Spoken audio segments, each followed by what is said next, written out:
Introduction to Workplace First Aid. Topics to be covered. In this module, we will cover Introduction to First Aid at Work, the aim of first aid at work, safe practices at work, understanding the role of a first aider, importance of preventing cross-infection, arriving at the scene, the need for recording incidents and actions, first aid equipment, prioritizing the treatment of casualties, contacting the emergency services, incident recording and reporting, dealing with a casualty, clearing up after an incident. Introduction to First Aid at Work.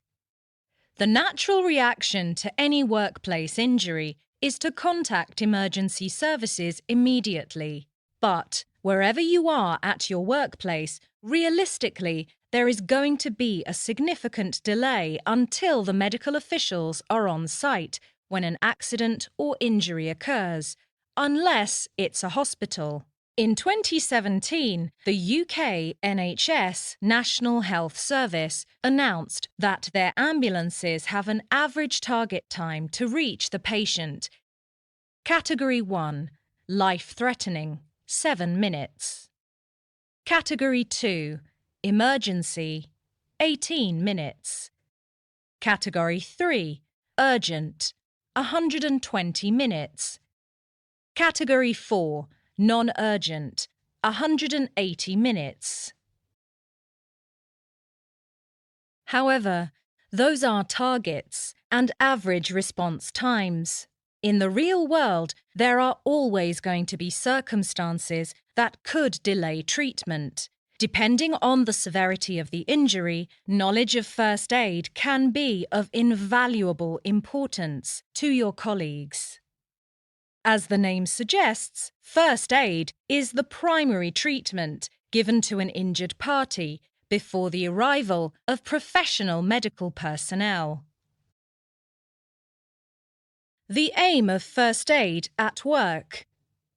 Depending on the severity of the injury, the application of first aid at work can have many benefits, and in severe cases can even save a life.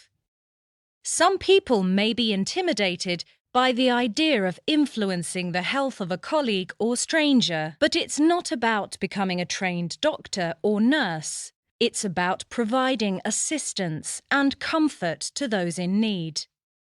Consider these potential simple benefits when applying first aid at work on an injured colleague. Alleviates pain and anxiety. Prevents further damage and infection to the body. Stops significant blood loss and life-threatening wounds from getting worse. Promotes recovery. Gives emotional support and assurance to the patient. Preserves life. Teaches life skills and abilities that can be used outside of the workplace and maybe even with members of your own family. Safe practices at work.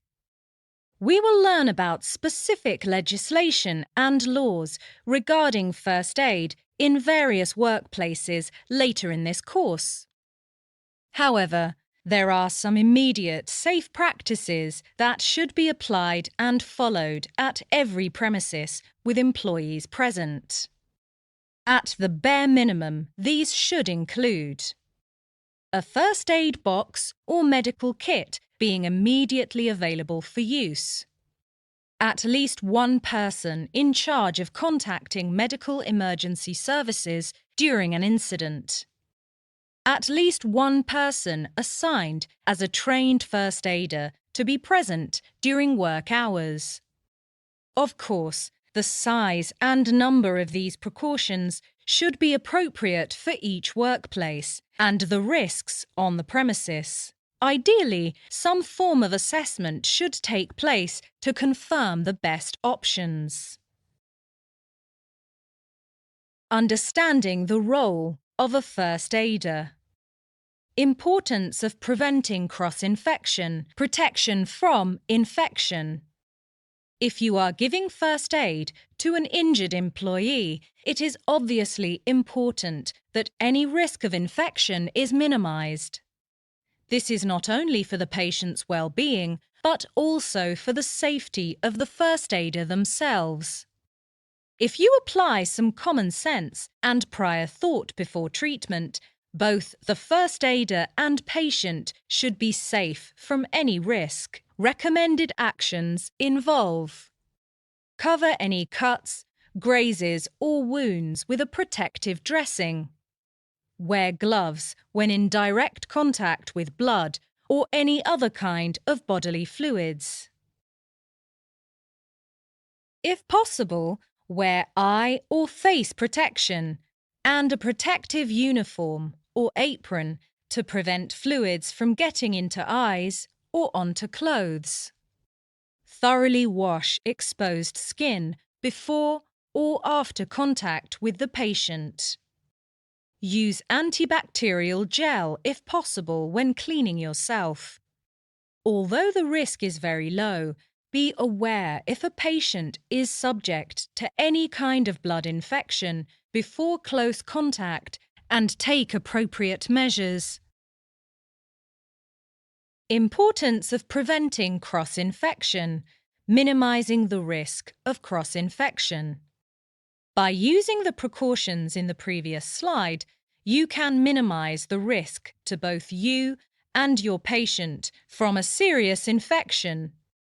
However, the specific risk of cross-infection between a first aider and injured employee should also be considered. This too can be prevented by taking a few steps prior to and during the treatment. Make sure your hands are covered and ideally use reliable, latex-free disposable gloves that completely seal the skin from contact with fluids. If gloves are not available for any reason, locate a clean plastic bag and protect your hands with this.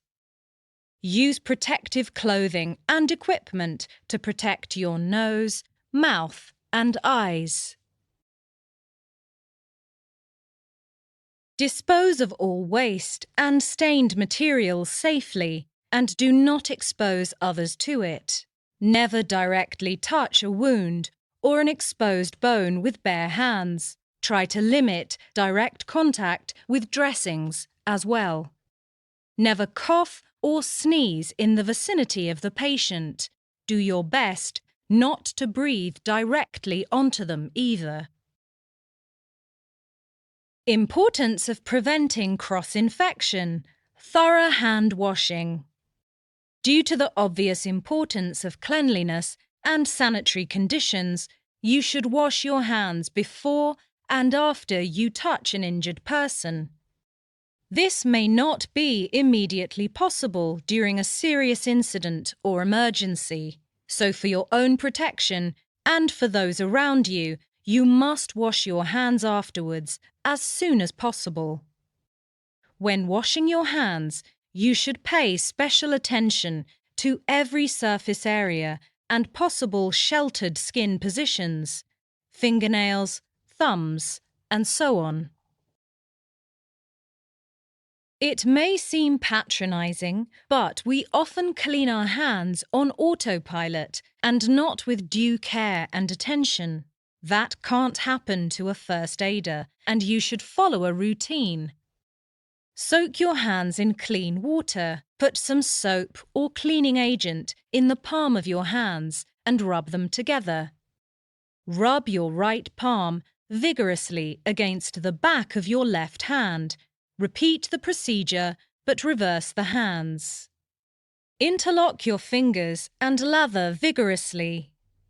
Rub the back of your left fingers against the palm of your right hand. Repeat, but switch the hands. Wrap your left fingers around your right thumb and clean it thoroughly. Repeat again, but reverse the hand and thumb.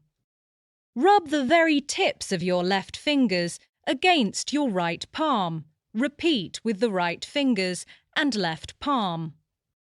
Pat and dry your hands with a disposable towel or cloth or tissue. Importance of preventing cross-infection using protective gloves. As well as good hygiene, it is desirable that disposable gloves are used to protect the first aider and the patient. It provides the best form of infection prevention in nearly all cases. A trained first aider should give consideration to carrying lightweight, latex-free gloves at all times, or at least have instant access to some. The gloves should be disposable and never used more than once. Please note that latex-free gloves are preferable, as some people have a serious allergic reaction to latex. To don or remove the gloves, you should note the following points. Always wash your hands before wearing them. Touch each glove by the top only and pull it on without touching the palm area. When putting on the second glove, try not to touch the skin underneath. Put them on before touching the patient in any way.